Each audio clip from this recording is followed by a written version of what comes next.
Hi, welcome to my home. Welcome to Girl Talk with Carol. Today it's College 101. I'm going to help your daughter and son get into college. Now, if you're watching and your kid is 6, could you just really watch one of my other videos? I've got lots of other videos. You don't want to be overthinking this and overstressing this ahead of time.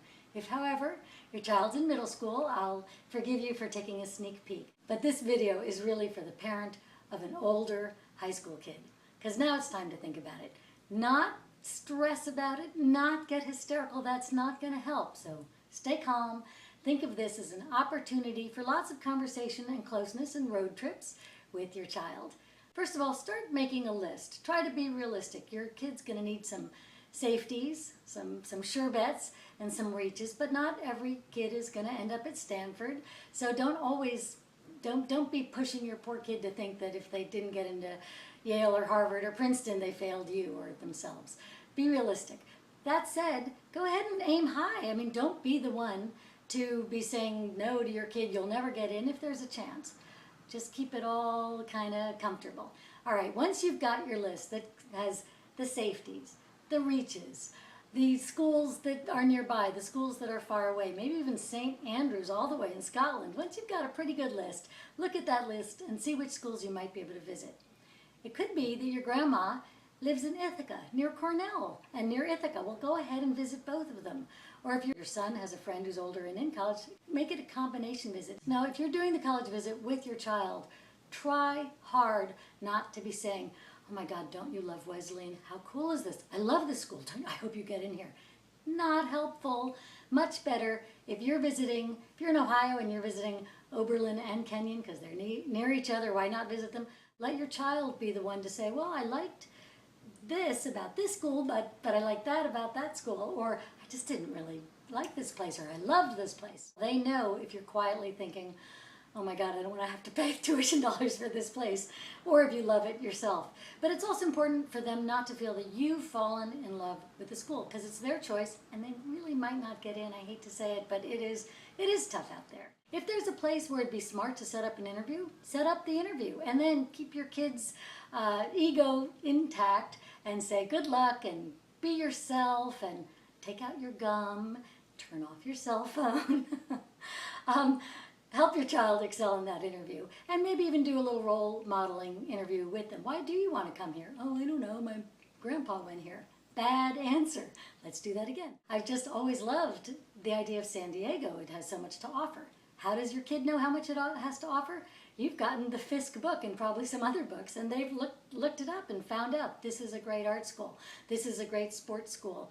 I'm lucky enough to be a Yale grad, and I came from public school, and my dad didn't have the opportunity to go to college, so I was really proud when I got in, but the reason why I applied was because I was all about French, and I think they probably liked that I applied from France. I was on a program called School Year Abroad, and when I had my interview, I said, "Because you've got the best French department in the country." Now, if your kid can honestly say, "I'm applying to Middlebury because of the Arabic Studies program or because it's a great place to learn Portuguese," Middlebury loves to hear that. They want to know that you have thought carefully about where you want to apply. The essay does count. I don't want you to get all scared about the essay, but I do want you to help your son or daughter think about it. I know a lot of parents who are disappointed in their kid that they haven't written it before school started. Come on, we all write stuff last minute and then we work on it. We writers, I've written 12 books, I write stuff kind of at the end and then I work on it and work on it. The parent shouldn't be nagging your child. That said, if your child is ready to write an essay, that's great. And the essays can be a turning point. It should be personal. It shouldn't just be, "I am diligent and disciplined and ready for hard work. So what? You and everybody else." Yawn. It's got to be interesting. So if they've got a story to tell, they should tell it in a lively, punchy way. It's 250 to 500 words. It's not that scary. And if in your family there's an aunt or a teacher or a former teacher or somebody besides mom and dad to give it a look once it's already very polished, great. I know I've done that for my nephews. For me, it's a pleasure. I love to hear what is important to the younger cousins in my family. I certainly am not writing anything for them, but I sometimes say, "This is a great paragraph. Start here." Your child knows he needs a teacher recommendation. So maybe he hasn't given this much thought, but if you know that he loves a particular teacher, say, why don't you ask Mr. Sullivan? You and he have always gotten along so well, and I'm sure he'd be glad to write your recommendation. You may need to nudge some kids in the right direction.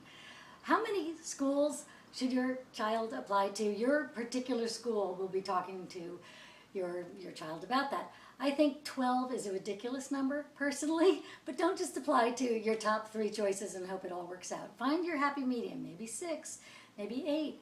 With luck, you'll be applying early. Applying early is not for everybody, because if you love Skidmore, but then suddenly you get in and you're like, oh wait, I love Bowdoin even more. I should have looked at U of Chicago, or why didn't I apply to University of Texas? Then don't be applying early. If, however, you kind of really just have your heart set on that place, tell that school, because if they love your child back, then it's a bird in hand for everybody. If she absolutely loves a particular school and doesn't get in, be prepared.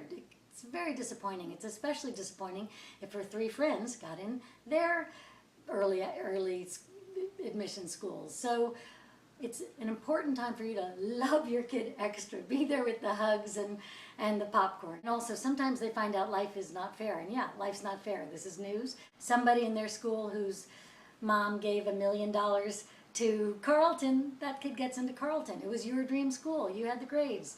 She didn't. That's how it works sometimes. Most kids aren't going to need this reminder, but since I'm an advice columnist for Girls Life magazine and girls write me all the time, I know that sometimes their emails are very young, like sexy baby, or loves TV, or Tweety Bird. So if your kid's got a youngish email, it's time to get them to change it. Loves to hit the books at Gmail, or just their name. Okay, so if your son or daughter didn't apply early and is going to get all that good and bad news on April 1, be prepared to be there with bunches of love, because some kids, yay, it worked, and some kids it didn't, and some parents do this obnoxious thing of, having like balloon party without being sensitive to the fact that the best friends or the neighbors didn't get the news they wanted. If your child got on the wait list, they might get off the wait list. They might not. The wait list is not always, doesn't always work out. But don't just let your kid sit hoping it will work out. What you do now is you have another teacher write another recommendation. Have your child ask the principal to write another letter. Your kid gets something in the newspaper that's really terrific. Have your child send that to the school. Keep making it clear to school choice number 1 that you've been doing even more since they originally got the application. And sometimes I've been saying you as though you're the kid, you're the parent. Really, your job is not to do this. The schools will not think it's great if it's got, mom's handwriting all over the envelope, but you can, of course, encourage your son or daughter. What's most important is to realize that all of these schools are unbelievable, and that your son or daughter is going to get this great education and really make wonderful friends and boyfriends and girlfriends, and it's going to be a fabulous time. So if they didn't get in the school of your choice, make sure that they don't feel that you're not compounding the disappointment. And if they did, hallelujah. But it should never be a sort of Duke or die kind of intensity, because there's just so many wonderful schools, community colleges, state schools, Ivy League, everything all across the country, and hey, St. Andrews. So good luck. My book, Girl Talk, has this advice directly for your daughter. It's a long, friendly chapter about how to get into college, and you can buy the book as a book or an ebook.